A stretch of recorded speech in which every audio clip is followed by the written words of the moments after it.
Agent Ryan, Agent the Vern. The Rabbit Hole podcast team has asked us to return back to the town of Twin Peaks to go over all the case files. Are you ready? Have we been asked to cover the case files of the groundbreaking series created by David Lynch and Mark Frost? The same one. We will be discussing in detail every episode from all 3 seasons of the show, including the plot of every character, not just the mystery of who killed Laura Palmer. Exactly. We'll also dive into why the show became such a phenomenon in the 90s and how it still influences shows today. Will we discuss the feature film Twin Peaks Fire Walk with Me? You know, that may be our longest season yet. So check Tales from the Double R on Anchor, Spotify, Good Pods, or listen to us at rabbitholepodcasts.com. Now, let's order some coffee and a piece of that amazing pie.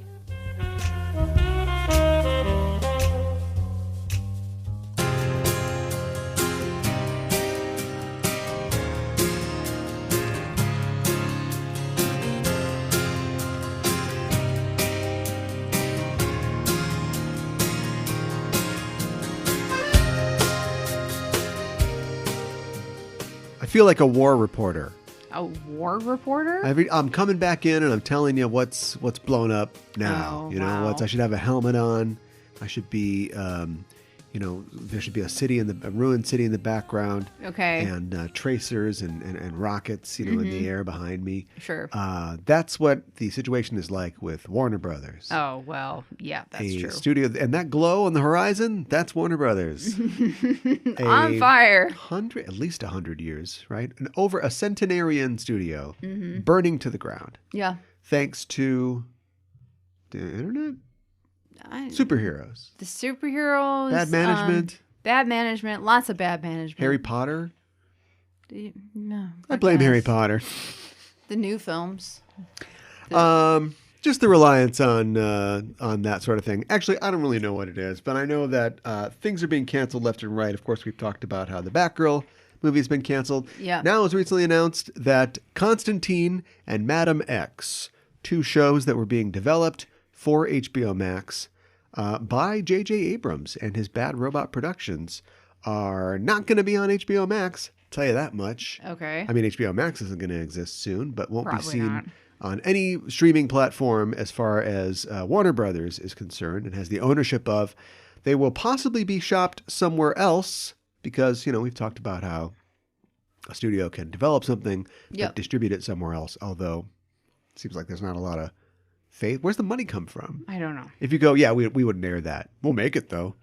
It's weird. It's just not worth it to you to put it out. We had this discussion over Clarice before. Remember, because they made Clarice, but Clarice was being paid for by some other network.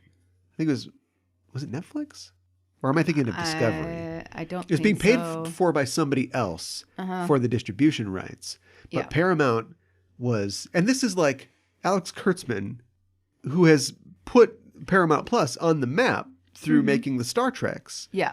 This is his pet project that he wants to get this done, make a Clarice show, Clarice. Yeah, right. And Paramount Plus is like, we're not going to air that. Yeah, I know. No, we're just not going to do it. And so the show just got hung out to dry. It's like, well, what you can't. There's no burn them off contractual thing like they're going to air at 1:30 a.m. on a Sunday like they used to do. Right. They just don't show them. So people who like Clarice are out of luck. Yeah, they're SOL. Well, Constantine fans aren't out of luck because it was announced that there will be a sequel to the 2005 film Constantine. So they're not doing a TV show. Now they're doing a sequel. Oh, they'll be making the TV show. Oh, my God. I mean, if somebody picks it up, you wouldn't, at this point, you wouldn't just make this thing and hope, you don't do a pilot. You're looking for a put order, right? So if Hulu or, nobody's going to pick it up. Who's going to pick it up? I have no idea. Somebody wants to work with J.J. Abrams. Yeah. And Akiva Goldsman. Which would have been Paramount. You would think. Yeah, so maybe it'll show up on Paramount Plus. Who knows? I kind of doubt it. If Warner Brothers doesn't want their own comic characters to be on their own service. Yeah, I don't know. DC Universe. If this had happened 5 years ago, it would have been on DC Universe. Sure. So there's going to be a sequel to this movie, which was, I believe, a modest hit is not a good word. I think it made money, but not much. Yeah. But I think that it has definitely grown in estimation over the years. I have always been a supporter of the film. I think it's a good film, honestly. And you are as well. Yeah. I've always thought that, yes, it's unfortunate that it wasn't the concept of the character as we know him. But let's face it, it's a Hollywood film. It's a Warner Brothers film. It's a Keanu Reeves film. Yep. It was never going to be set in Liverpool or London in the smoke. Right. And so, and as far as Keanu Reeves, although I could believe Keanu Reeves is in a band. He is in a band. It's called Dogstar. Yeah. Worse name than Mucous Membrane? I don't know. But the point is, that was John's band.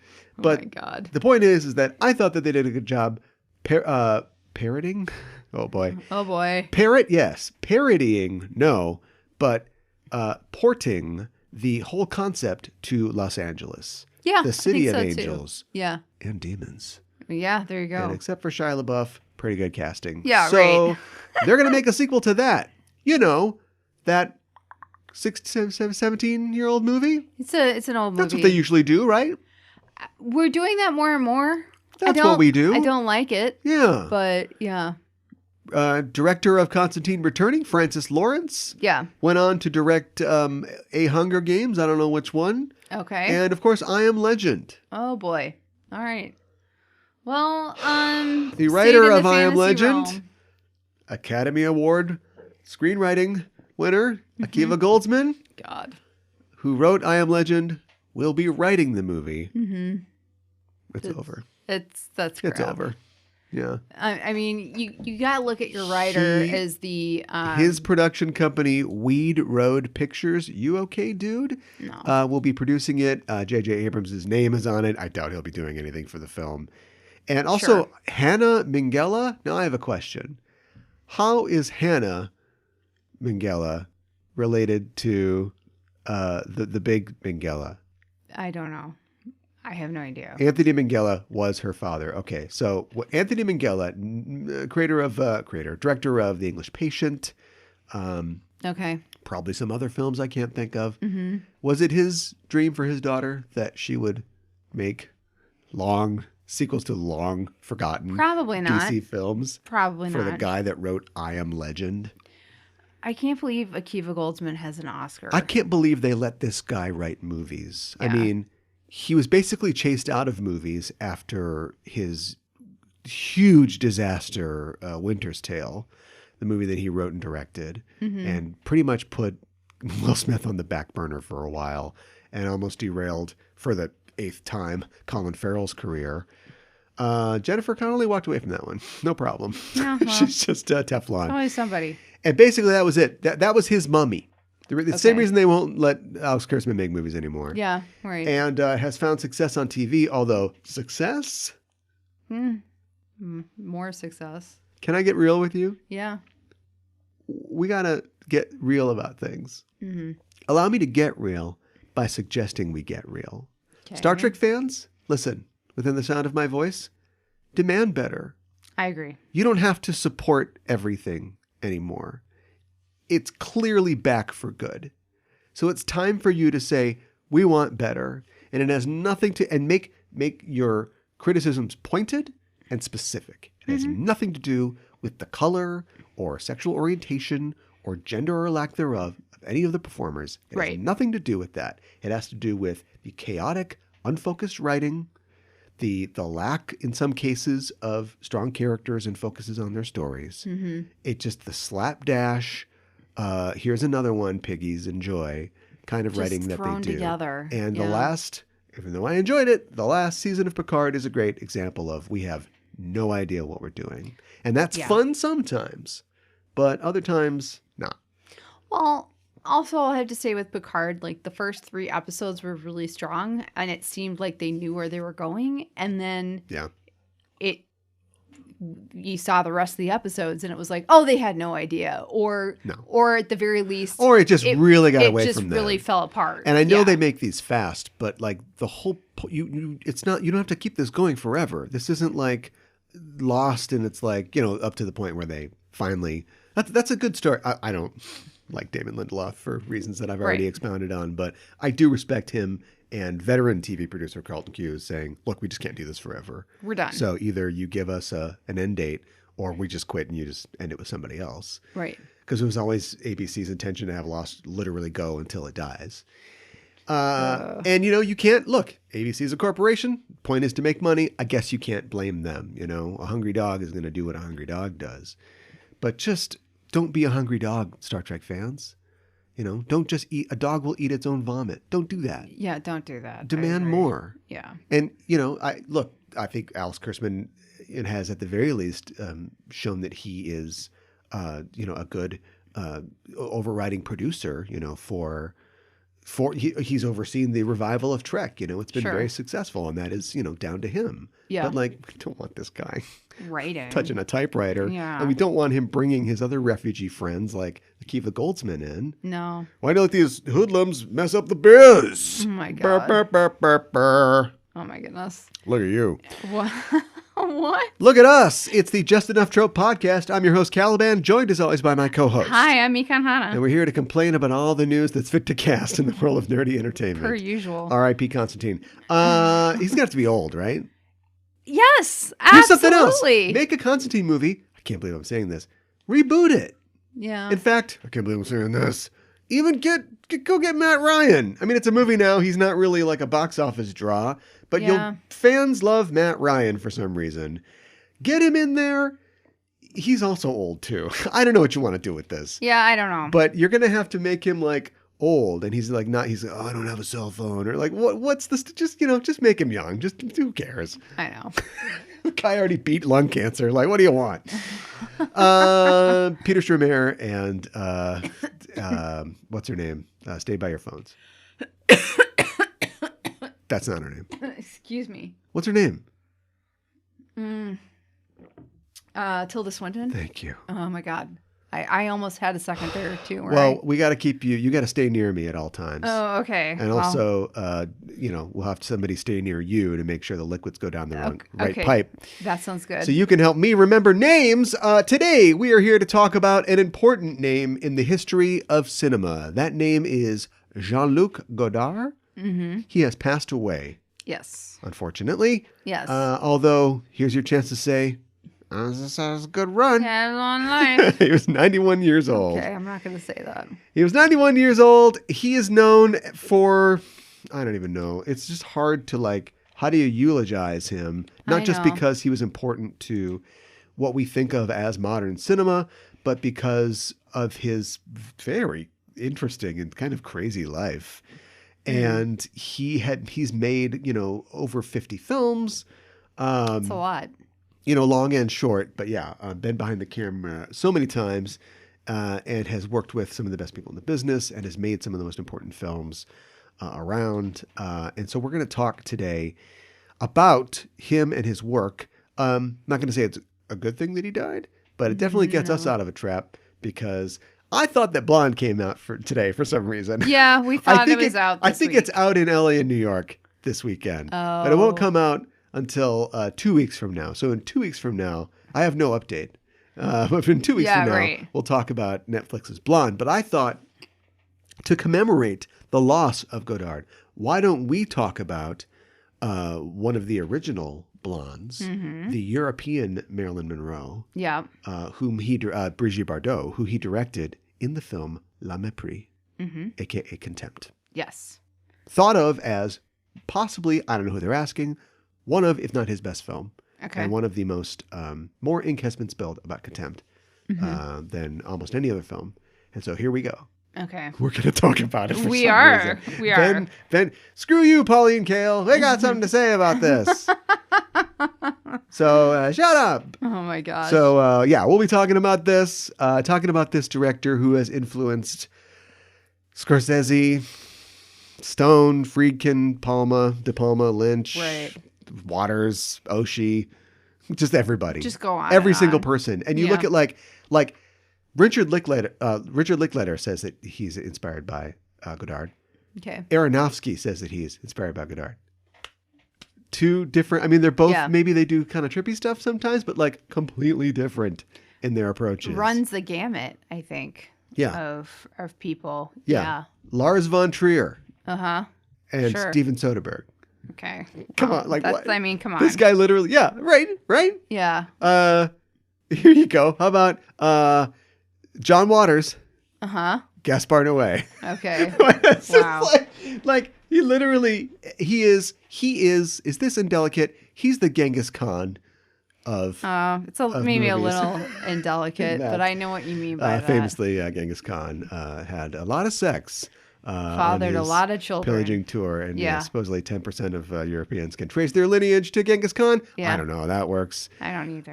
It must be the goatees. So we're gonna, or is it a Van Dyke? I don't What know. does he have exactly? Yeah. Fu Manchu. Oh my god. So we'll be talking about Contempt later in the show, and that's pretty much it. Yeah. Yeah, just a little talk about a classic film director and his classic film. Mm-hmm. I'll talk about the news, of course. Of course. And I don't know. What do you think? What's going on? Oh gosh, what is going on? You reading your book? I'm reading my book. Gotta get ahead of that one. Yeah, I don't know, it's very interesting, and when you were talking about how the author is like I think she's a Buddhist Yeah. priest or what have you, but like in the book, the Japanese character, her great grandmother or great great grandmother is like a Buddhist priest. Oh. And so she's learning things from her. She's had a tough go of it moving back to Japan, and so she spends the summer with her great grandmother, who's a Buddhist priest, and she lives up at a temple in the mountains in a remote area. And her great grandmother says that it'll help her get a super power. So, Well, that sounds good to me. yeah, right. But it's just interesting seeing it filtered, the Buddhism filtered through a different lens. Yeah. And then the character who's in America, Ruth, whose mother was Japanese, she is also, because she's reading this diary about this young Japanese girl, she's like, and now like it's like, okay, this is what you need to do to sit zazen. So she's trying to do it too. And she's like, I don't know if I quite get it yet, and like it takes a lot of patience, because you're supposed to sit and it's not doing nothing, but it's just I'm finding it very interesting. So yeah, it's been good. How about you? What have you been up to? I've been up to worrying about whether the new Quantum Leap reboot will be any good. I'm worried about that a little bit too. And after seeing the trailer. Well, the trailer, obviously. Look, I mean, I knew the trailer was just going to be... It's like movie trailers are like, they can take a crap movie and make it look good. That's the point of a trailer. Mm-hmm. I feel like TV trailers are just like, you know what you're getting into here. We're going to be like, I think he was murdered Cajun style. Yeah.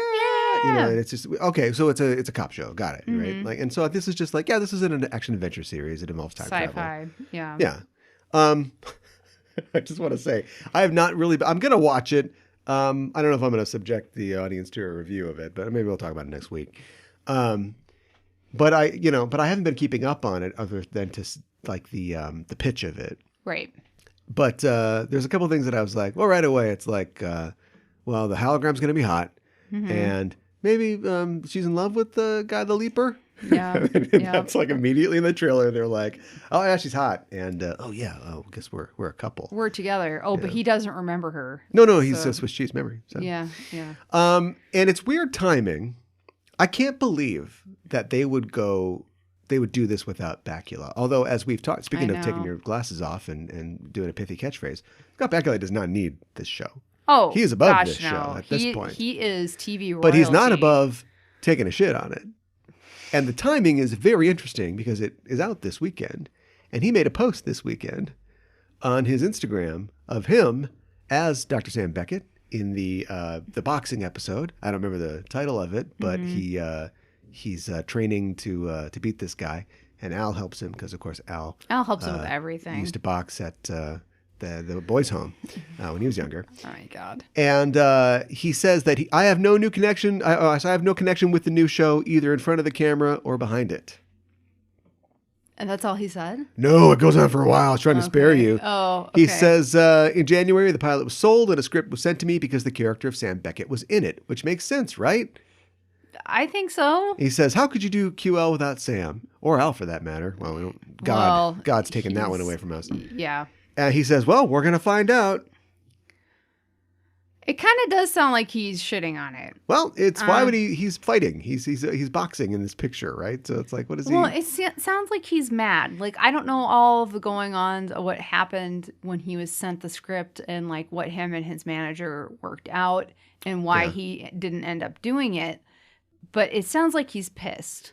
Well, it does. And that means that he's not just being like a little bitch about it, right? Like he got screwed somehow. I think he got screwed somehow. The money wasn't enough. Or maybe they decided they didn't need like a septuagenarian. Honestly, it's gotta be close. Let's say late 60s. I mean, they didn't need like a. I think he's probably late 60s. A CBS star to be on their NBC show. That's a bunch of bullshit, right? Because sorry, Ernie Hudson. Yeah, well. Speaking of Ernie Hudson, somebody interviewed him and he says, "Yeah, I don't know. We all want him to be on the show, so." The invitation's open. Maybe we can write him in some point later. Well, I think we need to unburn these bridges. Ernie Hudson, look, I don't want to impugn Ernie Hudson in any way. No. We're not even in the news yet. No. Let's do the news. I don't want to impugn Ernie Hudson in any way, but I feel like he started like, I'm not going to take any crap from anybody. A little bit, yeah. Right? Yeah. Remember when he like sued the community theater that he worked at because he wanted to get paid? Yeah. I can't say I blame him. Well, I didn't get paid from that theater either. I know. But we quashed that. Yeah, right. And now he's like, yeah, I'll do a Ghostbusters. Sure. Like now he'll just do whatever. Maybe he's. I'll do it too. I'll do the female Ghostbusters, and I'll come back as my own character. Maybe in he's Ghostbusters mellowed Afterlife. in his old age. I don't know. Well, that's what always happens. Yeah. Except for Sam Beckett. He must have been a real nice guy when he was young, because now he's a jerk. Now he's a spitfire. Yeah. So right. it seems. I mean, did they spend a lot of time cutting all references to Dr. Beckett out of the pilot then and the show? Because he seemed like he was baked into the whole. They're starting this project. And it is a follow-up. It is not... I invented this thing called Quantum Leap. They're turning Ziggy back on, and they're going to leap to find the mystery of the project and what happened to Dr. Beckett, who never returned. Yeah. Spoiler for the last Did they... episode. I don't remember the trailer mentioning Beckett at all. No. Yeah. Yeah. So, anyway... I don't know how you can do it That's what's going on with that. And I'm a little disappointed. Yeah. Well, Universal's got its own problems. They're nothing compared to the problems that Warner Brothers is having. Yeah. They are, boy. So there is some news. Actually, there's Vanity Fair just did a profile about the situation with Ezra Miller. Oh boy. With Ezra. Yeah. We need to talk about them. Yeah. And there's no new news, so I'm not going to report anything. But I'm just saying, like, I think that's a good thing. The outlets are trying to like keep it alive still as a concern. I don't know how I feel about that overall, so I guess we're talking about it. But because it's like, do we need to keep the drama alive? The only reason they're keeping it alive is to help sell stories and get clicks and stuff like that. Yeah, and also apparently they talked to some of the people involved, and there was tiny more details came out. Nothing really like earth-shattering. Well, nothing that wasn't in the same character of what we already kind of understood the bad situation to be, but just like more gory details. So there's nothing to really report. But anyway, say a prayer for Ezra Miller. Yeah. They need your help. Yes. Let's talk about HBO and HBO Max and the problems that are going on there. Oh, boy. So we know that HBO Max is merging with Discovery Plus at some point, and we don't really know what shape that's going to take exactly, but we do know that Warner Brothers has been just licensing out their exclusives to other channels. So, for instance, very popular right now, the Lord of the Rings movies. Yeah. Right? Yeah. Technically have Warner Brothers on them for distribution. Yeah. So it belongs to them. They're just letting Amazon Prime show them. Now they're getting paid. I'm sure Amazon they're getting paid a hefty but price the whole for point that. But of trying to compete with other streaming services is having original content Yep. and having exclusive license content. Yeah, right. Exactly. And they are just letting this thing fall apart. Well, I mean, especially if you think about it, people are excited about the Rings of Power, and maybe that means they want to go back and watch the films. Yeah. So if they want to do that, and let's say They also want to watch Euphoria. right, Well, then guess what? the HBO Max is where they go. That's what you need. But if it's already available on Prime, where the Rings of Power is, then they don't need to go to you. Yeah. So I don't know. It's weird. It is weird. It just seems like we can't just turn the power off because of some obligation. So what if we just strip it down to the frame and just go with that? Well, and Zendaya just won the award for Euphoria for the Emmys. Yep. What's going to happen with that show? Last one she'll win. Yeah, jeez. Because there's not going to be any more of that show. Oh my gosh. Well, what are they going to do? Just sell it to somebody else? I don't know what they're going to do. Yeah. Anyway, so, I'm pretty sure there's going to be another season. Hug your HBO Max shows. You never know. I know. You also don't know if they're going to be smoking on posters or not. Apparently, HBO Max film art has begun erasing cigars, cigarettes, and tobacco products from the posters. Because Discovery doesn't want it or something? I don't know. Well, probably. What is this? This is weird. So, a Twitter user posted a poster, the McCabe and Mrs. Miller poster. Okay. This is the poster art that obviously is shown as a wallpaper or backdrop, to the streaming screen. And then, what's the thing? Julie Christie, Warren Beatty, Yeah. got a cigarillo.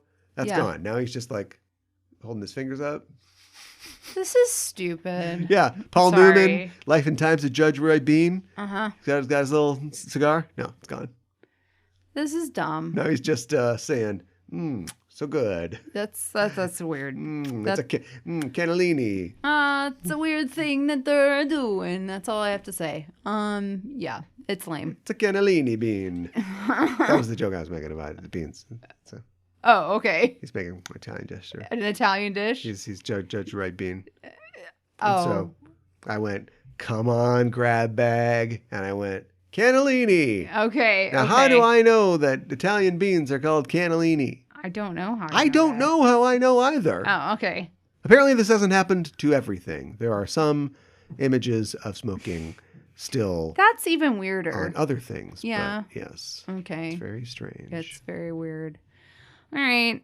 I just don't like when they do censorship stuff like this. I don't just either. Not a fan. I don't think that it encourages it. If Whoopi Goldberg can come on before Uncle Remus and go, look, obviously this is not great, but we can't erase this stuff. We can't forget that this happened. And Right. so watch it with context. Right. This historical document. I know. Take smoking out of things. I know. It's silly. So, well, and it's not like it. You're, Contempt. You're screwed. Yeah, no kidding. All new wave films. It's not like they're taking it out of the actual content itself. They're just taking it out of the poster, right? Well, yeah, I think that would Yeah.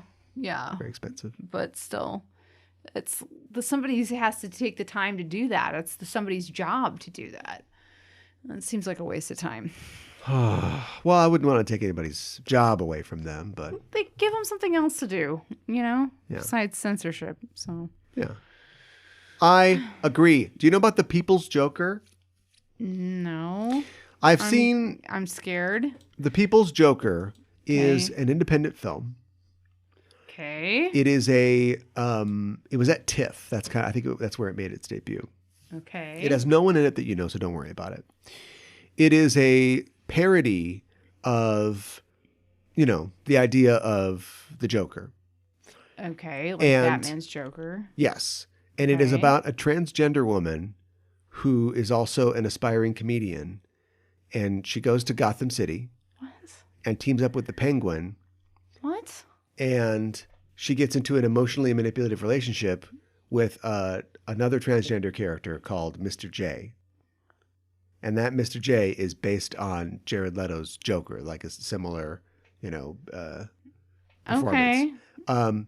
It's okay. So I said nobody you know's in it. It's written and directed by Vera Drew, who's also the star. But Okay. it also Tim Heidecker, Scott Aukerman, Sarah Sherman, and Bob Odenkirk all appear in it. Okay. And Robert Wall does as well. What? What? Wait a minute. Is he Knox?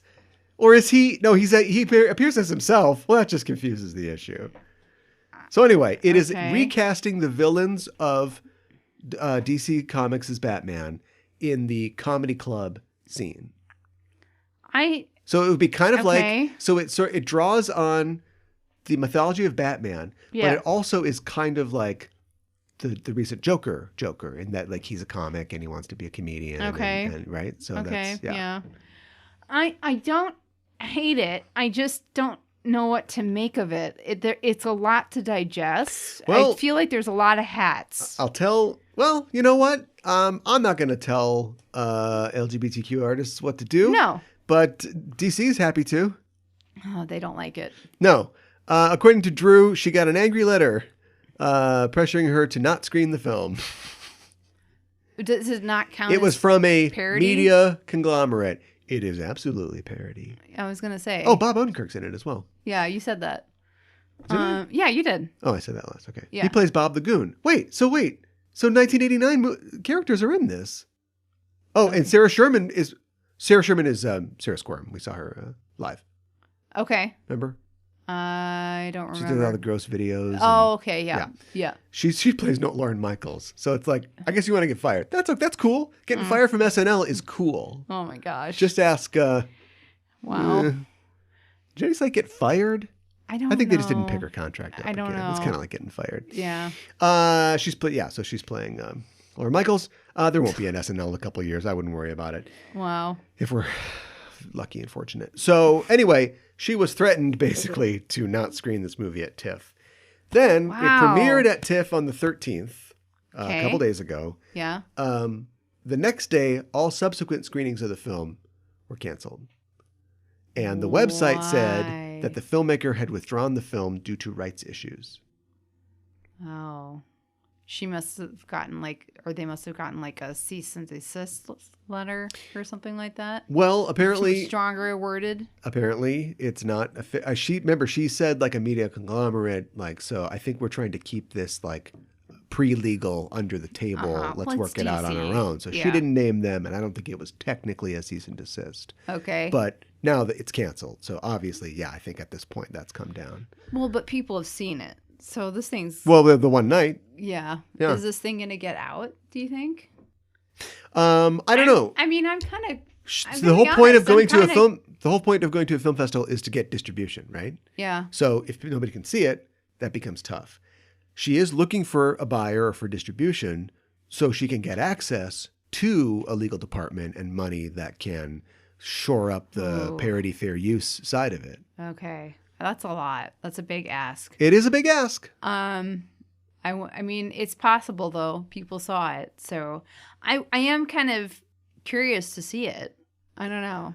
At some point, you just release it on the internet, right? So if she gets to that point, we'll watch it. Everybody who's seen it says it's great. So I would really like to. I mean, I'd like to see a parody on Jared Leto's Joker because I think it's ridiculous. I don't want it to be just about everybody's kicked that dog. Yeah, but, that's true. Yeah. That's true. So anyway, it's movies, it's comic books. We had to talk about it. Yeah. Here's something else we have to talk about, unfortunately. Okay. It's going to be a Blade Runner TV show. I heard about this. So it's going to be on Amazon. Yep. It is going to be called Blade Runner 2099. Yeah. Wasn't there a Total Recall 2099? What was the Total Recall show? I can't remember. Or something like that. I think there were numbers in it. There was a Total Recall show. Yeah. 2070. It ran for one season on Sci-Fi. Okay. And it was supposed to be Total Recall. And it was Michael Easton, that's right. It was supposed to be Total Recall, but for some reason it was much more Blade Runner. And of course they're both Philip K. Dick. Okay. But they basically just why is everybody smoking yellow cigarettes? And there's all these slatted blinds that the sun's coming through and there's flying cars. It's did you want to do Blade Runner? I think you wanted to do Blade Runner. But you got the rights to Total Recall? Yeah. Yeah. So anyway, that's what they're doing here. Okay. No real details yet. And it will obviously be a continuation of the story of Blade Runner and 2049.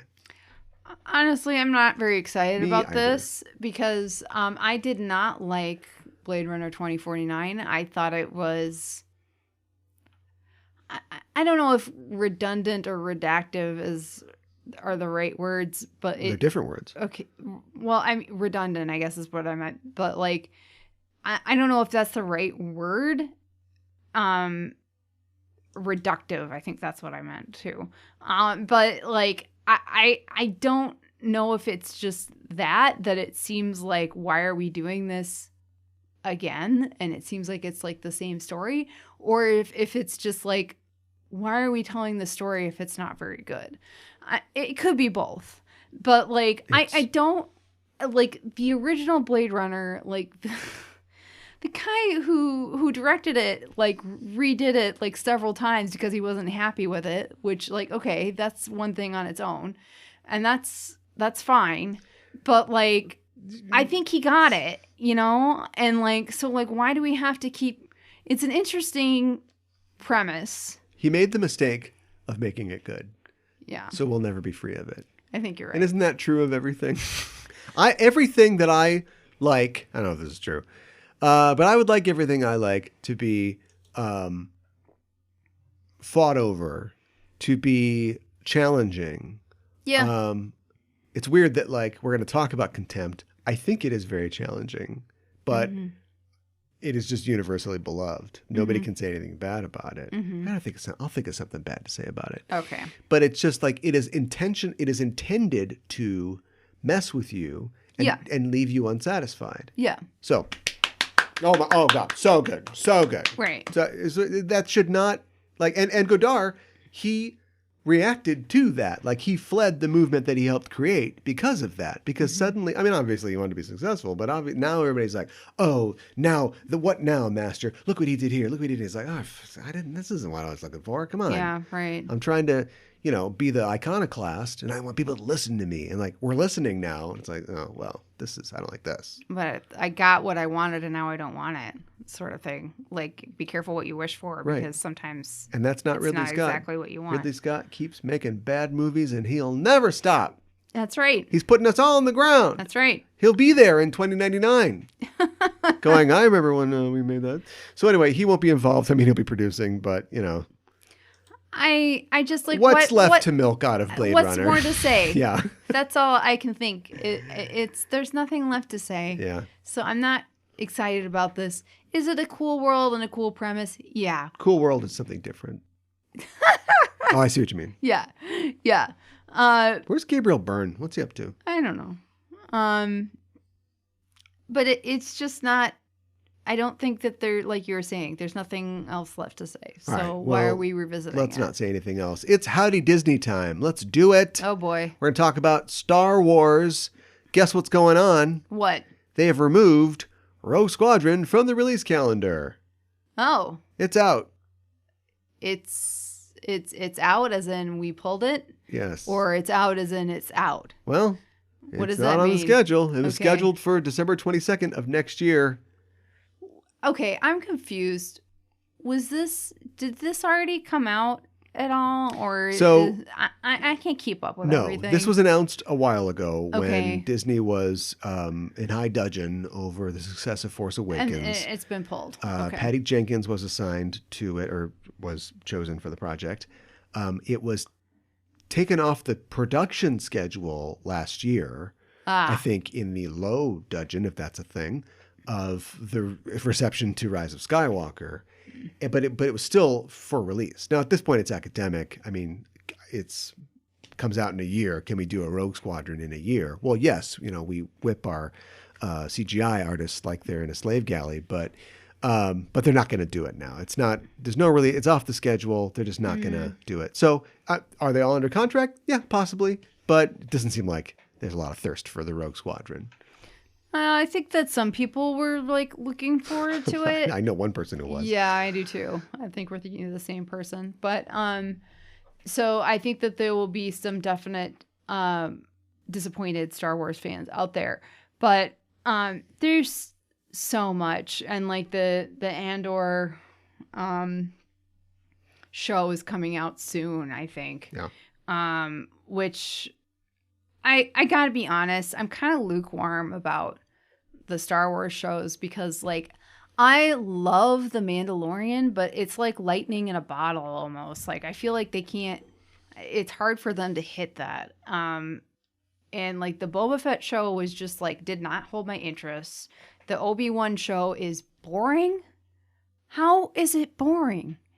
I don't understand. You know what how it's noticed boring about the Obi-Wan show? What? The last episode I saw, and then also once more for the third time, Put it back on the watching shelf. it again. Yeah. It's very badly shot.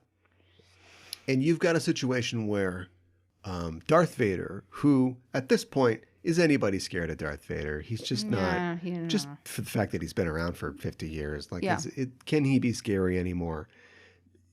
They've got him. He comes out now. He's in this episode. Yeah. And he's supposed to be scaring everybody. And he's shot from like very far away. He looks very small. Just by, first of all, not great. Hayden Christensen is not as tall as David Prowse. And David Prowse had lifts in that thing. So he isn't physically imposing. And then they shoot him super wide. And it's so he can do his little powers and he can like float a guy. But it's just like him and the guy he's floating are just tiny subjects. And I think they wanted to do it. Maybe they're trying to give it like a documentarian sort of like verite feel. Because normally you would just go, he puts his hand out, reverse shot, the guy goes, right? But they're like, no, we can do all this with the effects, and this is a fake person, but it looks real. But the way they've got the shots set up, it just looks small. It looks dinky. And it doesn't look real. And then he chases him into like a, quarry or something like that. And we've already talked about like the cutting the line and him like running one way and then like looking like he's running back in because it's so confusing because they set it up wrong. Yeah. And then he also just looks small there, and their fight is lame, and it's just badly shot. Mm-hmm. So that's not great. Yeah, not a huge fan. I don't know. We'll see. But that doesn't matter. We'll see. It's a movie franchise. When are we going to get these movies? I'll tell you when we get some other Disney movies. The Snow White remake is coming out March 22nd, 2024. Okay. Starring Rachel Ziegler. Okay. Who I'm sure is a perfectly talented and fine person, but it really seems like we're trying to make this happen, right? I don't know who that is. Maria in the remake of West Side Story. Oh, yeah. They're really trying to make that happen. Inside Out 2 coming out June 14th, 2024. I don't care. I didn't really like the first movie. So negative. The Lion King sequel, Mufasa, coming out July 5th, 2024. I mean, wow. To be fair, that's a prequel. You will just be competing with, Inside Out comes out a month before. 4 weeks before. Well, they're just competing with themselves. We were talking the other night. Was it the other night? We were talking about how like they just make too many movies. They do, and I make like 30 movies a year. You saying that, it makes me wonder if like one of them won't be released on like Disney Plus or something like that. Like maybe one of them's in the movie theater. Look, Snow White. For sure, a movie theater. The first Snow White movie from Disney in 80 years. Yeah. Right? Yeah.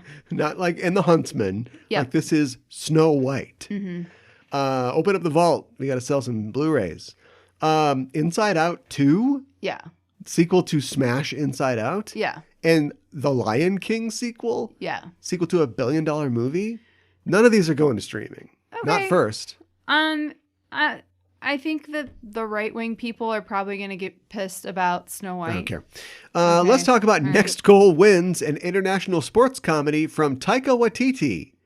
What? How much time does this guy have on his hands? I don't know if he actually has as much time as he well, thinks anyway, he has. It sounds like he's doing a Shaolin Soccer from Taika Waititi. I don't know. We'll see. All right. Disney Animation is making Wish, and that is coming out November 22nd, 2023. Okay. Any more information about that? It's from You Wish on a Star, and things happen. Okay. It's an animated a lot film. of information. And then Pixar's Elio, the science fiction tale about an 11-year-old outsider who becomes the galactic ambassador of Earth. We talked about this previously. Yep. March 1st, 2024. Okay. Listen up. Haunted Mansion comes out August 11th, 2023. That's been moved from March 10th, 2023. So this is a real August type film. This is a no lot. March for us. And you have to keep in mind that this does not include all the Marvel releases. Rosario Dawson, much like Ernie Hudson, will just say yes to anything, and that's cool. Yeah, well, she's look, that Disney money spends. It does. And maybe it's like, no, that's not the favor. Would be let me do like a drama. I want an Oscar shot or something like that. Mm-hmm. Because I'm going to do your Ahsoka show and wear head tails for, 6 episodes. Right. So you give me one. The Haunted Mansion does not sound like they're giving her one. She's just cashing checks. Yeah. Well, Yeah. get it, girl. And that's pretty much it. So, yeah, lot of movies coming out. It occurs to me that they are not only Star Wars, but they're also Marvel, and they're also animation and Pixar. Yep. So it's really like 3 movie studios. It is. But still, it's a lot of movies. It is a lot of movies. It's a ton of There's movies. just so many movies. They've got too many. I don't disagree. Yeah. I don't disagree. Yeah. Let's talk about the fact that Jeff Loveness has been tapped to write Avengers: The Kang Dynasty.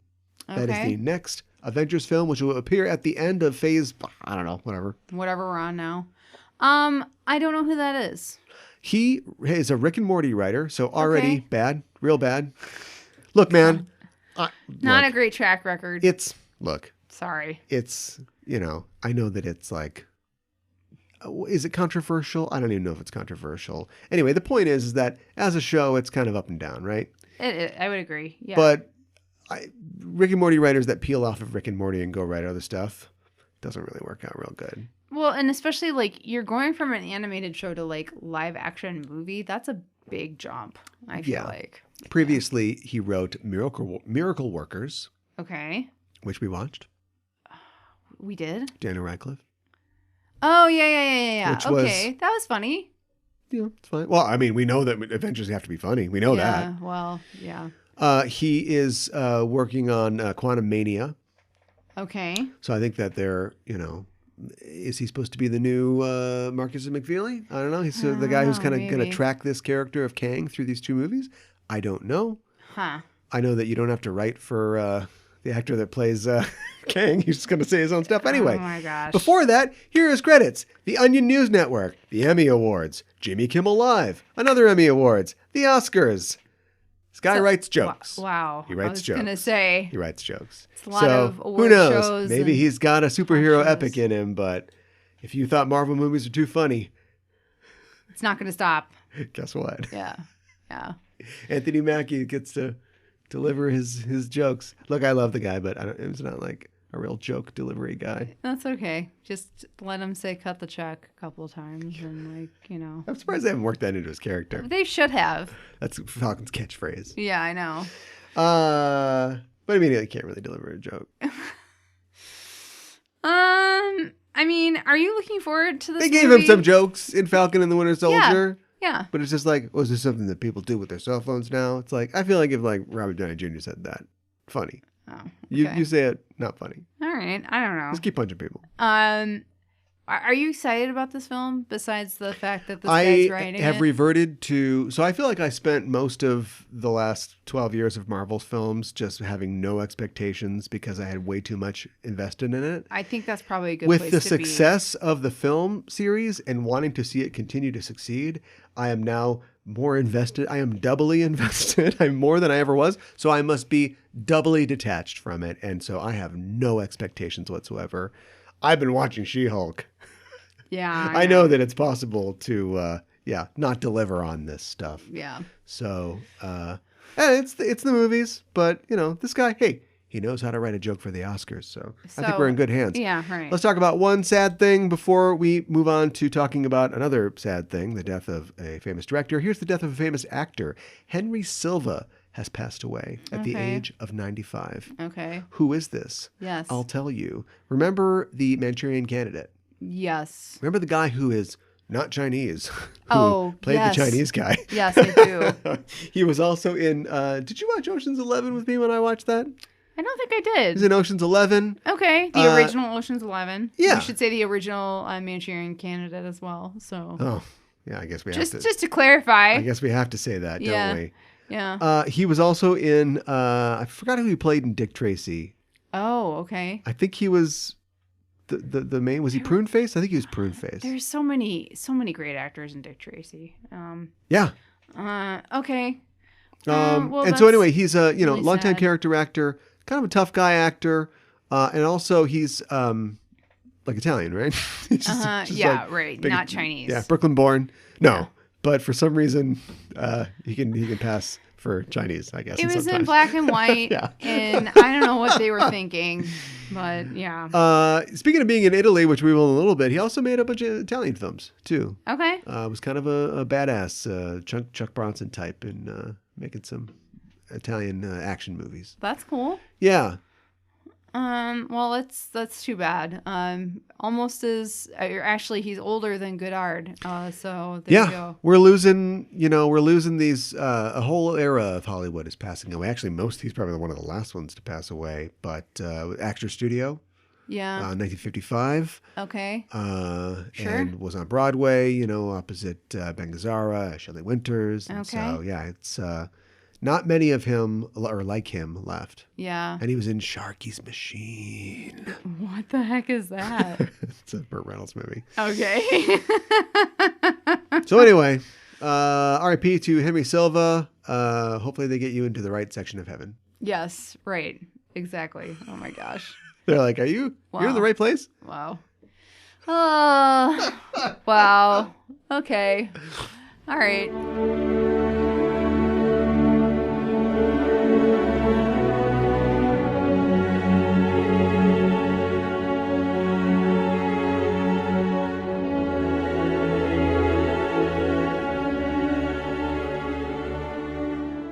Photography is truth and cinema is truth 24 times a second, says a character in one of Jean-Luc Godard's films, and it essentially serves as his core philosophy in filmmaking. Get the truth out there. How do we do it? Godard began his career. First of all, let me just point out, not to be a jerk, but this is, you need to know where these things happen.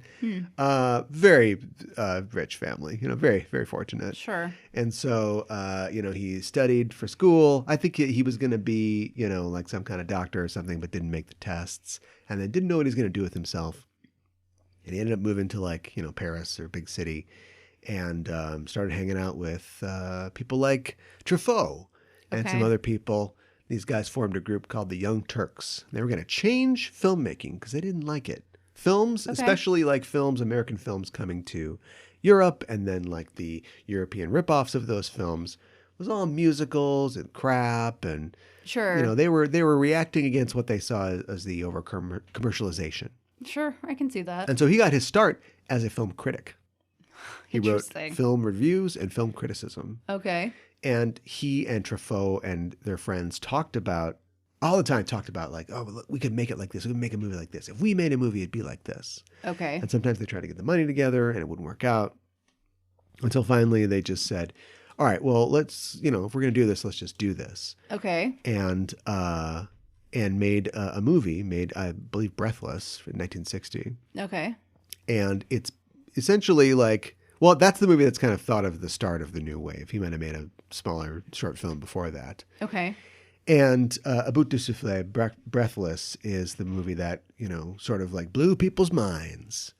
It was a story by Truffaut, and Godard directed it. All right. And it's like, it's very similar to this in that for all of their talk of iconoclasm, ooh, Yeah. write that note, iconoclasty, Uh-huh. breaking the molds and the stereotypes. Yeah.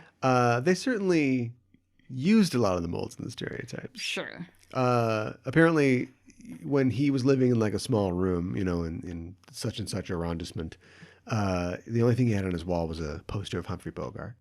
Okay. And so you see a lot of his characters being that. Give me a French Humphrey Bogart. Okay, Sure. so like a little taller, a lot skinnier, and huge rugged chest hair. That's the one. Yeah, right. Put him in a right. fedora. We got it. This is the ideal man. Yeah. Yeah. And so the main character, Michel, in Breathless, is like thinks that he's like a Humphrey Bogart type. Okay. And he steals a car and gets into trouble, and he meets this character played by Gene Seberg, and they go on not a crime spree in like the Tarantino-esque way, although Tarantino hugely inspired by Godard. Yeah, sure. His film company is called A Band Apart, which is the name of one of Godard's films. Okay. And so it really freaked people out because even the jump cut at this time was seen as amateurish. Okay. The point of cutting and editing was to tell a story, to keep the flow of the picture going, you know, so it just continued. And he and his other new wave friends didn't want to do that. So they would put cuts in places that didn't make any sense, you know, or just cuts to the same scene. There's a famous scene in Breathless where they're driving along and it's just, you know, the back of Gene Seberg's head. And as the other guy in the scene is talking, it just cuts through different shots of her, probably just like tests or pickup shots. Okay. Yeah. You see that in Contempt. You see that in Contempt, yeah. Yeah. The parts of the film that it's not explicit, but it could be assumed that they are sort of like mental images, you know, that both Paul and Camille are having like, of themselves. And it's just like other parts of the film. It's Other footage that like looks like sometimes. Yeah, it looks like maybe they're not even in character. Yeah. Right? Like they're just like, you know, the front and back of like a shot or something like that. And so they were like very much into this and more the idea of a scene than needing the scene to be, you know, The King and I or something like that. Well, it's very interesting because they were it's flouting like, the normal techniques. well, it's very interesting because like what you're saying before that like the photograph is truth and everything. So like I am showing you the truth. So then like you see things that we didn't actually see before. Then it's like, well, that didn't actually happen. That's in the character's head that happened. Yeah. But, you know, it was actually filmed. Right. So, but none of it matters because the film starts with a guy saying, this is a film by Jean-Luc Godard. I know. And we see one of the characters walking along the street. Yeah. And the film crew is filming her. Yeah. And the sound guy, they hadn't invented the dead cat yet. So there's like a little Chinese lantern on the mic. Against the windscreen, I guess. Yep. And they're just filming her. And then, of course, here's the move. They point the camera at you. I know. In Soviet Russia, film watches you. That's right. So guess what playwright he likes? Bertolt Brecht. It was Bertolt Brecht. Yes. Yeah. And in his early life and early career, he was also a Marxist. Okay. Go figure. I think that lessened as his life and career went on, but that was very important to him. There's a reason that Paul has a pamphlet about the local, Roma workers union or whatever it is that he's society that he's joined. Sure. You know? That's just a little name drop. But, okay, sure. But yeah, he was really serious about that, especially early on. I mean, as far as the rest of his career, we don't have to go over the entire thing, but he, like I said, he sort of like, I think sort of fled the new wave in the late 60s. He returned to it later on in the 70s. He definitely, I'm surprised, I'm not sure that he ever really worked with Brecht. I wonder what Brecht thought about the people that he inspired. I have no idea. Did he watch like Breathless and he's like, scrap. But he continued making movies like literally until, the day he died. Oh, wow. And it influenced all the people that we talked about before. There was I can't remember the exact French term, but there was an idea about how they were making movies. And they're also kind of following in the footsteps of somebody like Cocteau was doing this, I think, before them, know. But it is, I can't remember the French term, but it is writing with the camera. Okay, sure. The idea that the director is not here just to point the camera at the people and keep the scene going. Right. The director is trying to say something with how the film is assembled. Mm-hmm. It's the auteur theory. Yeah, sure. It's really like, I don't know if it's the birth of the auteur theory, but it's certainly the promotion and mainstreaming of the auteur theory. Mm-hmm. The idea that the way that a writer writes with his pen, I, as the director, am going to write with my camera. Right. And put my indelible, message and style on this film. Mm-hmm. And that's what we get with Contempt. Yes. La Mépris. Which sounds better in French, like a lot of things. Yeah, I think so. Yeah. Do you want to tell us what happens in the film? And I think your job's not too tough. No. Of all his films, I think it's fairly straightforward. There's a lot of emotional uncertainty. Yeah, which I'm sure we'll talk about. Let's do it. basically, it's about this main character, Paul, who is a writer. He's a playwright, but more recently he's been writing films. And he goes to meet this American producer who is played by, help me out with his name. Paul, you Jack are my Palance. #1 screenwriter. Yeah. And it's a young Jack Palance, I should also. I wasn't that young, but yeah. He's pretty young. He's kind of a hunk. And the Paul is kind of like what you were talking about. He's kind of like a Humphrey Bogart, Dean Martin type. He wishes he was. He wishes he was, but that's kind of the trope or the role he's playing. Yeah. And then his wife is very beautiful, and people are kind of like, why are these two people together? Her name is Camille. She's played by Brigitte Bardot. She's very beautiful and blonde. And so he goes and he meets this producer guy, and he's also working with director Fritz Lang, who's in the movie. All right. That's Come like, on. I mean, look, Fritz, I'll say this. I'll say this for Fritz because maybe we won't say it later, but great job. You did a good job. It's weird because I've seen like most of Fritz Lang's movies, and I know about his life story. They even talk about it in the film. I don't know, was he ever an actor, or did he ever like work in like German theater?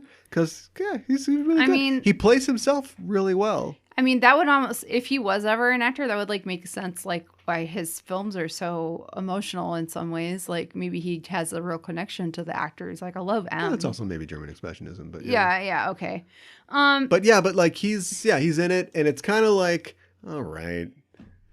It's kind of stunt casting. Well, it is. It's kind of like, it's like in oh boy, I forgot to mention in the news, Woody Allen said he's retiring, and we're like, great.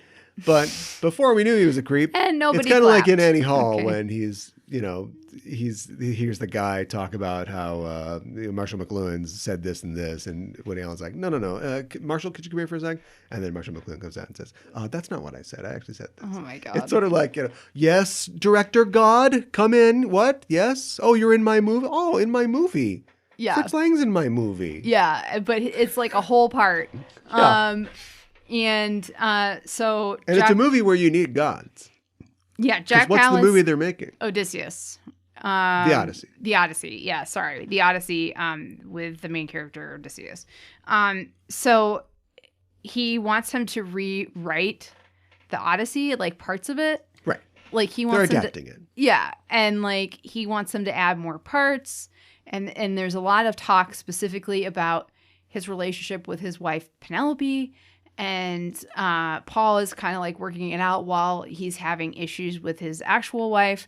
And it's like, well, I think he's like just working stuff out Odysseus really loves his wife, but Penelope doesn't love him.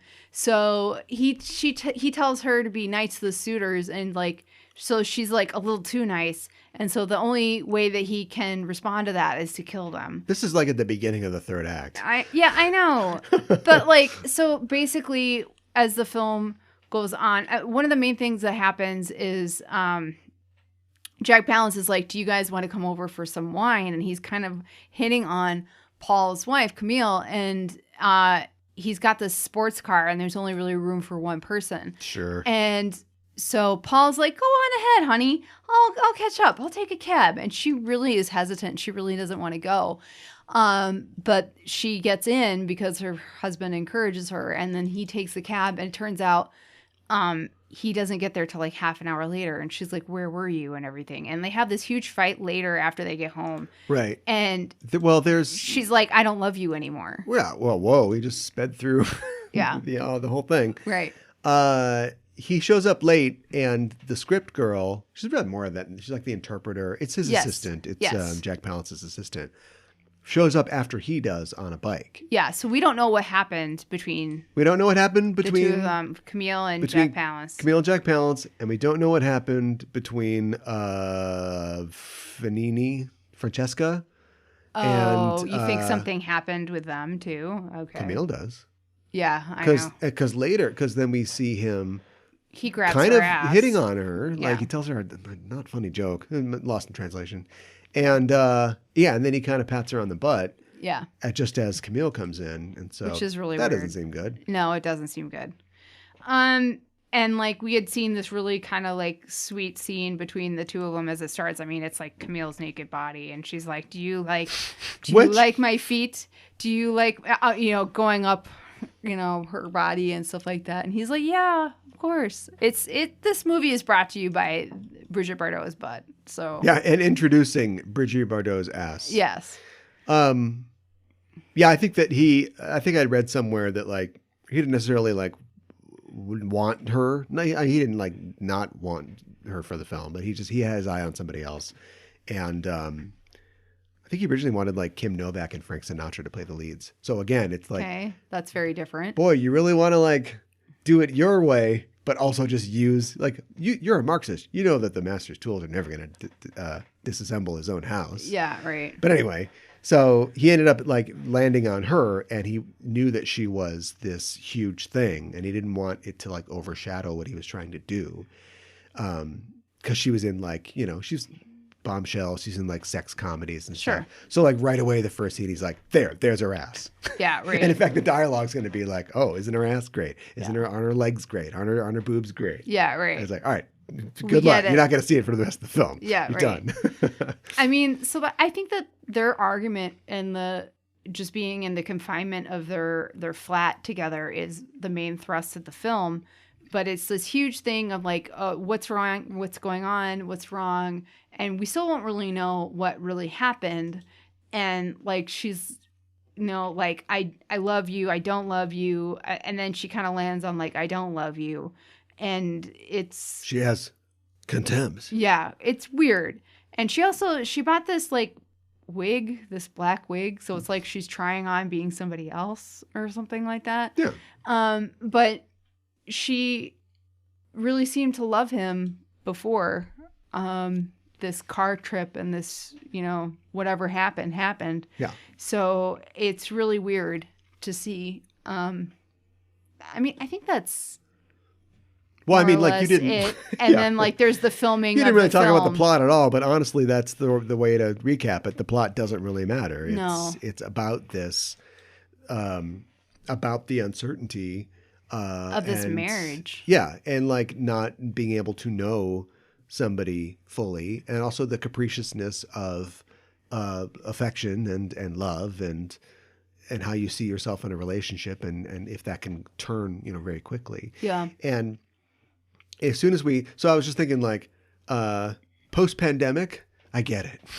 Yeah, right. The whole middle part of the movie is just them in their relatively small apartment. Right. And they're kind of driving each other nuts. And I'm like, yeah, I mean, obviously. Right. If they had gone on a walk, there'd be no movie. They Right. would just like, or if they had a Nintendo Switch, no problem. This is over.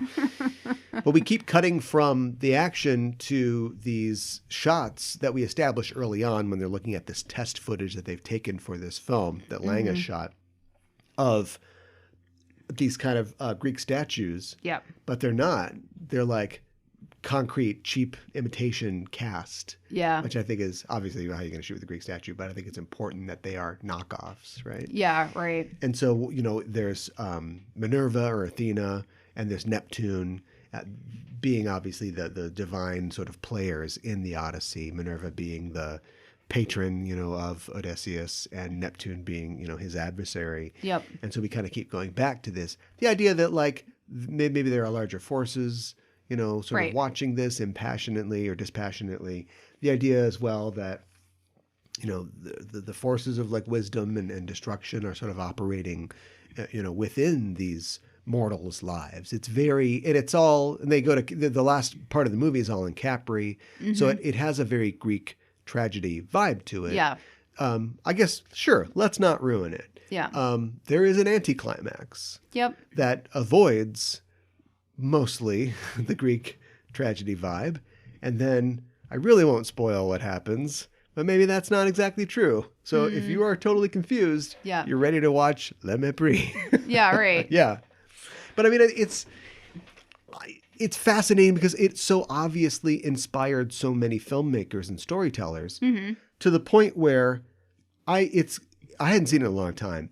It's still great, but you see the echoes it almost feels like a copy itself, because you've seen what it did first in so many things now. Sure. And so when I think about the idea that like, oh, they're adapting this play, you know, into a movie, or this epic into a movie, and like, well, they're the characters. Like, he's Odysseus, you know, and she's Penelope. Right. And they're trying to figure out their motivations. And the scene that you talked about where Paul is talking to Lang, and they're essentially like acting like a Greek chorus, like just filling us. There's a scene that is just like completely removed from all the rest of the action. They're like, so what does he do then? Well, either he loves her or she doesn't love him. But what about the suitors? And so like, it's totally clear what he's doing, but probably blew people's minds in 1963. Right. And I guess we should mention too that I think you kind of talked about this, but Lang in the film is the director of the film within the film. He is God in the film, essentially. Yeah, essentially. Like, he controls things, and he is very much an observer of a lot of things. He's an observer, and I think that he represents, you know, he kind of stays out of all the arguments, but he represents like this sort of higher moral force, I think, who is not judging necessarily, but is definitely seeing everything that's going on and commenting on it in 3 different languages. And like, and quote, there's a lot of like quotes of Dante, and you know, it's French, German, English, and Italian are the languages spoken in the film. I don't know if Giorgia Mal, the actress that plays Francesca, like can speak all those languages, but she did a really good job. She did a really great job. That lady is underpaid. Switching between, I agree. And you know that Jack Palance is like copping a feel of that when nobody's looking. Yeah. Well, there's like at one point where they're like holding hands, like while they're like sitting on the couch. Yeah. And I was like, so are you a couple, or what are we doing here? So yeah, I definitely got that feel from them for sure. And she's another young woman. I mean, she's not necessarily like a bombshell like Brigitte Bardot, but she was also like really good looking. Yeah, and she was in a ton of movies as well. Yeah. Yeah. So yeah, it's I mean, you have to look at it in its historical context, you know. I think that this has been done, or something like this has been done over and over again. Sure. Later, and I don't think it diminishes the accomplishment of the film, but you're not exactly like blown away. Like as a modern filmmaker, you're like, oh, I see what's going on here. Right. The way that it succeeds, because you've got novelty, and when novelty's worn off, what's left? And just what's left, doing it well, I guess. Yeah, I think what's left is the performances, which aren't showy. No. But are captivating in their seamlessness. You know, for a film that starts with, hey, here's the film crew, and ends with a film crew. Right. And also features, you know, non-production like footage. You buy that these people are these people. And without them yelling at each other or shouting at each other or something like that, you understand like their investment in this, and you understand their insecurity in the way that they interact with each other. Yeah. Because she, you know, makes it clear that we know that he's a playwright. We know he wants to be a screenwriter. We don't know how much success he's had. But she's got nothing, you know. She was a typist. Yeah, I don't think they get into this in the film, but it's in the book that it's based on, that her family couldn't afford to educate her, you know, so she doesn't have like his education, and was a typist and quit that to live with him. And so, you know, like the sexual politics of the time, can she afford to tell this guy to screw himself? Well, she's going to try. Right. But it's a lot. The entire film is the process of her becoming okay with that decision. Yeah, I know. You know, and also he, you know, maybe gives her a Sean Connery every once in a while. Yeah, I don't like that. A little slap and everything's back to normal. And she doesn't like that either. And so without being like deathly terrified of this guy, she's definitely just more and more over his shit, like as the movie progresses. And you see him wanting to be Bogart or wanting to be Dean Martin, and completely not connecting with this woman who's just like, I'm not getting anything out of this. Do you know what I mean? Like, and then you're offering me to Curly from City Slickers. That's in the future. But right. I don't know, the guy from Shane. And And just like, do you care at all about me? Is like, what I thought the deal was is that we're supporting each other. Well, and nobody has to say that. Nobody, Yeah. there is no monologue where it just zooms slowly into her face and she says all that. Like, it's not. We never learn exactly what it was. What's the straw that broke the camel's back, or like what was the switch that was flipped? Yeah. And he asked her repeatedly, and she's just like, I don't know, I just don't love you anymore. But I do feel like it has something to do with him basically making her get in the car with Jack Palance, and maybe something happening with him and the interpreter lady. Because she feels like he's not protecting her, because Jack Palance obviously is interested in her. Yeah. And so she feels kind of let down by this relationship, because she's going to meet him, and we see her run to him and embrace him. Yeah. And you can tell there's still a lot of love there at that point. So something breaks. Something happens. And it's not like, I don't know. It's not like I need to know exactly what it is. I just think it's fascinating to kind of try to break it down, like her psychology of like what it is. Yeah. It's a question that we know the answer to, I guess, but there's no work shown. We don't know when it happens. And so I think that is not only attractive and fascinating as a subject, but it also, brings people back to the film again and again. I think also... It's when she broke the plates. No. That was, well, if it was Chekhov, it would be when the plates broke. Yeah. Also, speaking of Chekhov... I know what you're going to say. Go ahead. Yeah. Well, he gets a gun and you're like, uh-oh. But that never comes back. Well, not really. Not really. No. Not in the way you think it would anyways. Yep. That was on purpose. Which is interesting. Here's something that is on purpose, and it is in David Lynch's film, Mulholland Falls. Mulholland Drive. Do it every time. Yeah. Mulholland Drive. Did you think Club Silencio was like a reference to the club, the thing that they go to? Oh. So there's a scene in the movie where... weird. At the end of the second act, before they go to Capri, where they go to see a singer, I guess. Then maybe they want to put her in the movie or something. So Lang is there, the producer's there, and then he and his wife show up. And they're just doing this, like, maybe this was... It's like a rehearsal or something? Well, here's the thing. Maybe it was like this is the 60s. Maybe it was like it was 63. Maybe it was a freaky deaky experimental theater thing. Yeah. But it's basically just her, like, lip syncing to a song. She's not singing that song. Yeah. There is no band. And then a bunch of people just milling around behind her. And to me, that would be if Brecht had a play in a play, it would be that. It would be people going, blah, blah, blah, blah, blah, blah, blah. Oh, blah, blah, blah, blah. Right. And then there's this blaring music going on. But then when the characters talk to each other, they're having this conversation that's revealing like, oh, so she doesn't like you. Oh, what's wrong with you? When they stop, the playback stops. It's weird. And theoretically, this is just them like whispering, or I guess probably just talking normal volume under this music. But we wouldn't be able to hear it as the audience. And so we zoom in and the music stops. And it's like, I don't give a shit.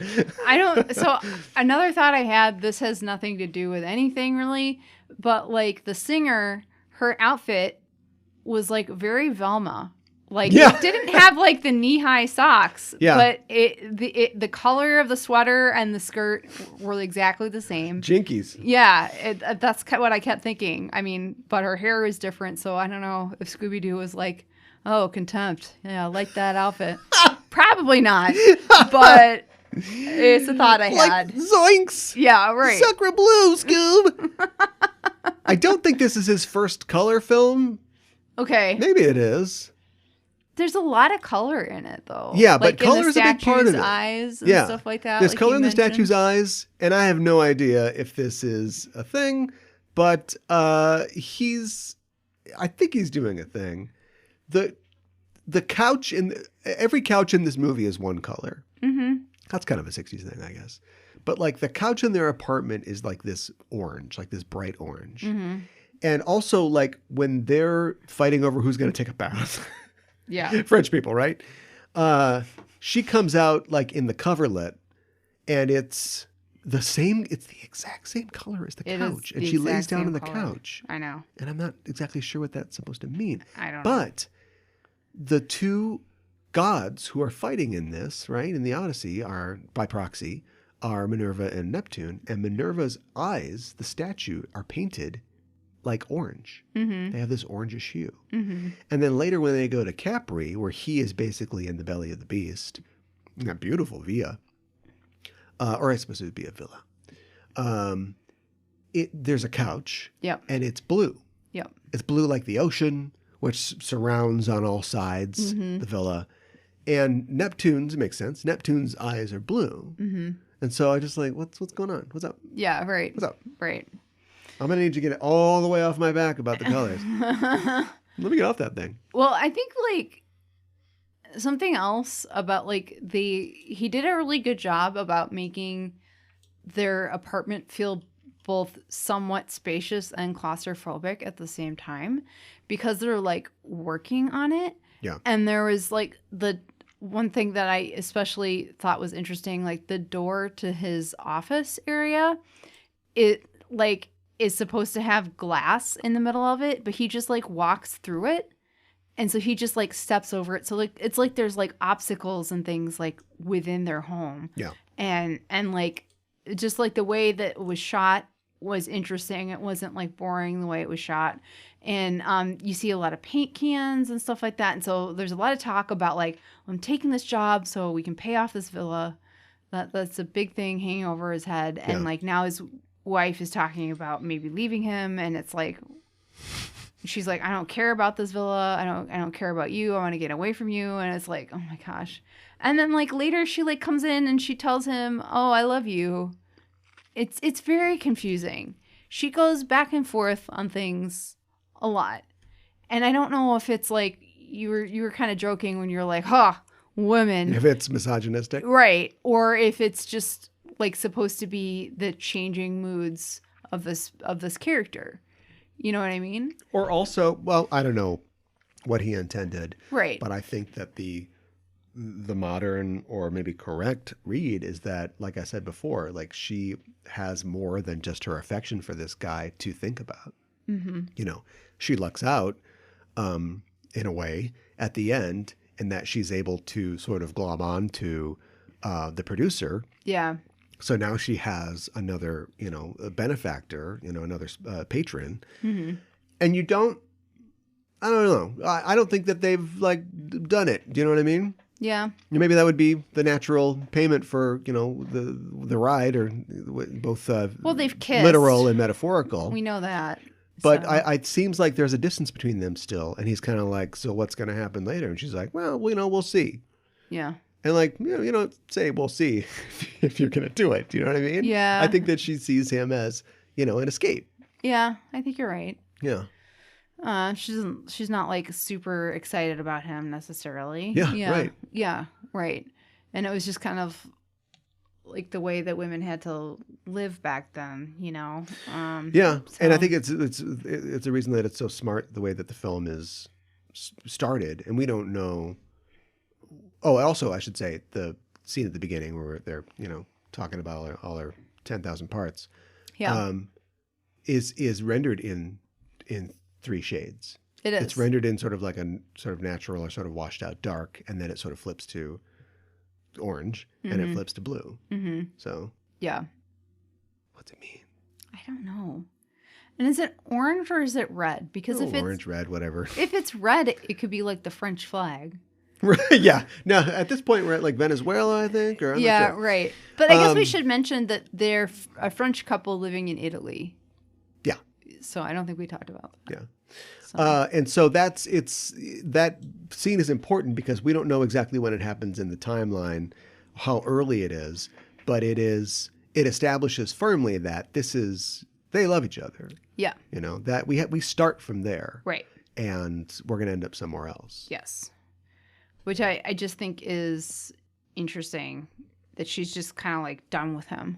Yeah, but you have to know that it's not, I don't think that it means it's his fault is what I'm saying. Yeah. It's not like, Well, a woman is a woman. She's fickle. Well, yeah, right. Right. Exactly. It's, they're in love with each other, and that is a fact. And I don't know when this scene takes place before, but it does. Mm-hmm. And then the course of the film is, she just gets fed up with what's going on. Yeah. Good for her. Oh my gosh. Wow. Anything else to say about the film? It's kind of sad how it ends. Yeah. I don't know if we want to ruin it, but Let's not. okay. But it's kind of sad. So. It is. And Fritz Lang's still there. Yep. Like, what Directing. are you going to do? Yeah. Well, I got a shot to do here. it's interesting because the way that it's done, I don't know that the characters know what has happened to other characters. Yeah, I don't think they do. So, yeah. I don't think they do. All right. Good observation. Yeah. It's funny. They talk about the impossibility of adapting the Odyssey. Just ask Heston. They did an Odyssey. Probably somebody did something. Yeah. Who was it? I don't know. I don't remember who it was. It's a made for TV movie or something like Was it that. Kirk Douglas? One of those sword and sandals types. Yeah. Apparently, Antonin Baudry, who made his feature debut directing Netflix film The Wolf's Call, is going to adapt the Iliad and the Odyssey into a science fiction series titled Ulysses. Oh, okay. Interesting. So it's going to be Citing, the Iliad and the Odyssey, but something citing different. Dune as an inspiration. Oh, Lord. Villeneuve is French-Canadian. They're transposing the mythological tales into space and the future. That could be interesting. And then maybe that allows you some freedom with getting away with showing things too, Showing things? I mean, like boobs? fantastical elements that happen within the story. Yeah, but they're monsters. Sorry, and I didn't anyway. mean to make you think I was talking about boobs. Drop a hat. And, yeah. Okay. And the movie that he did on Netflix had Omar Sy in it. So likes working with Omar Sy. Maybe he'll be in it. I'd love to see Omar Sy in something Yeah, like that'd be cool. That'd be really cool. I like that guy. Yeah. When are we going to give that guy a Marvel? Ooh, good question. Who would he play in Marvel? All right. I'm not going to pick a black character just Nobody because he's asked black. you to. I'd hate to lose his beautiful expressions Yeah. in his face. Yeah. But he's a big guy. Maybe the Thing. The Thing would be good. Yeah. You don't Yeah. think that the Fantastic Four is going to be all white, right? Let's not do that. Let's not do that. Like No, they let's didn't not. do that. Michael B. Jordan was in Sure. it. So Sure. yeah, A big part of that was Josh Trank's, I think, relationship with Michael B. Jordan, right? probably. Because wasn't he in Chronicle? Oh gosh, I have no idea. Probably, but I don't know for sure. Yeah, he was. Okay. So anyway, we won't have that. But Mm-hmm. yeah, maybe the Thing. Okay. What else could he? Could he be an X-Men? He could be an X-Men. Could he be Beast? Would that work? Oh, yeah, big but sensitive. Yeah. So the sensitive eyes. Yeah. Oh, that's good. That's so And good. yeah, that could work. Only problem is, gee whiz, Hmm. are we going to start with the X-Men being young? Are we going to introduce them? Oh, I don't know. I don't know what they're going to do. Because he's a mature man. Yeah. I would love to see that. Yeah. Would you recommend this film? I would recommend it. Yeah. Yeah. I think I've enjoyed talking to you about it, and I think it's one of those films. I think you can't just consume it. You need to talk about it. Yeah. And I think it becomes more interesting the more that you talk about it, because it's not a very action-y film. Let me put it that way. No. Like not a whole lot actually happens, but the things that you see and what the characters go through, the emotions and everything, I think are interesting. And it's I think you realize that as you start to unpack things, as you talk about it, you realize like all the intricate things that were done with the filming of the film. So Yeah. I would recommend it too. I think he might have even said this himself, and forgive me for this comparison, but like this is charged, but you know, like young dudes love Fight Club. Yes. And hopefully they don't, you know, become white supremacists or whatever the pipeline is there. But it's more like, you know, I'm responding to the sort of next generation storytelling and the Fincher's whole kind of mise en scène. Mm-hmm. And yet Fincher would probably look back on Fight Club and go, yeah, I didn't, you know, didn't really know what I was doing. And I'm a more mature storyteller now. Sure. The funny thing about a lot of the new wave films is I think that Godard would agree that they are amateurish and that miles beyond whatever was happening, you know, in 1963 in Hollywood. But breaking the rules isn't an aesthetic. Do you know what I mean? Mm-hmm. It's like punk music. To come in and go, yeah, screw this, 3 chords. It's like, all right, that's fun when you're young and it's, you know, you're challenging things. But like what, as you grow older, like what is your technique become? Right. And so I wouldn't say that, I'd say that it, you know, like films that challenge things, like a lot of early films of established directors, like it is a fascinating piece, and I think it should be regarded that way. Sure. I wouldn't call it the greatest film of all time, or even his greatest film necessarily, but it is interesting to see, you know, a new talent try to, you know, bust out of this. And he definitely matured, I think, into a different kind of filmmaker later. You talk about like Francis Ford Coppola, all of his films that we like were him doing that, going, screw you, I'm doing this my way, I'm going to blow people away. And then, like, you know, what's he done since? Jack? Yeah, I don't want to. This Megapolis, his new one, he's going to show us all how it's done. Yeah. He never matured as an artist. He became a winemaker, which is fine. George Lucas, the same thing. His wine matured. Yeah, George Lucas is like, you know, okay, sure, everybody is smoking cigarettes, or maybe not, depending on the Photoshop skills of the people selling the movie. Yeah, right. And it was all morally gray, and I'm going to take all that away, and like the good guys are literally, actually the bad guys are wearing white, don't worry about it, but the good guys are good, the bad guys are Nazis. Yeah. This is in space, and, you know, this is a different kind of thing. Mm-hmm. And then he went on to do nothing. Yeah, right. So, but that was not true of Godard. Right. And that's why I think that he's a real artist. Yeah. Ooh, sorry, guys. Backhanded compliment to you. But... How do we end this? Fiend. Yeah, I think we just say fiend. Yes. And say adieu. Adieu. And fiend. We raise an imaginary wine glass to Godard and say to you, sir, a true artist, right. And then fiend. And then we pour out the wine. Right. Subverted expectations. Right.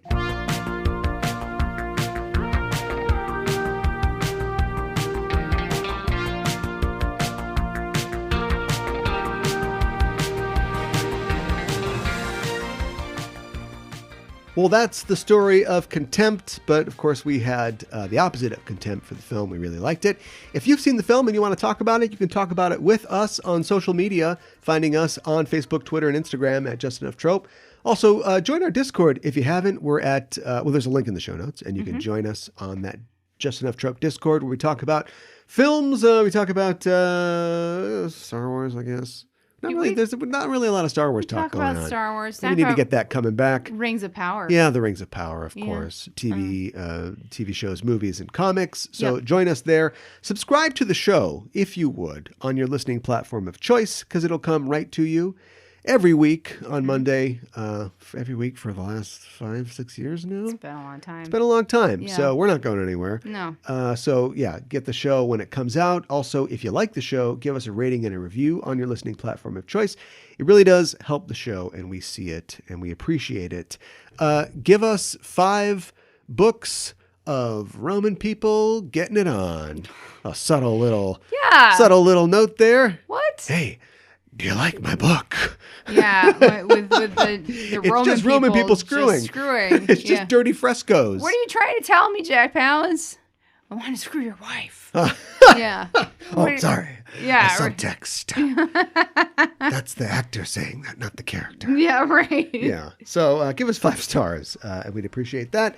We'll be back next week to talk about something else. Until then, we're signing off. I'm your host, Caliban. I'm your co-host, Mikan Hana. Keep the geek fires burning.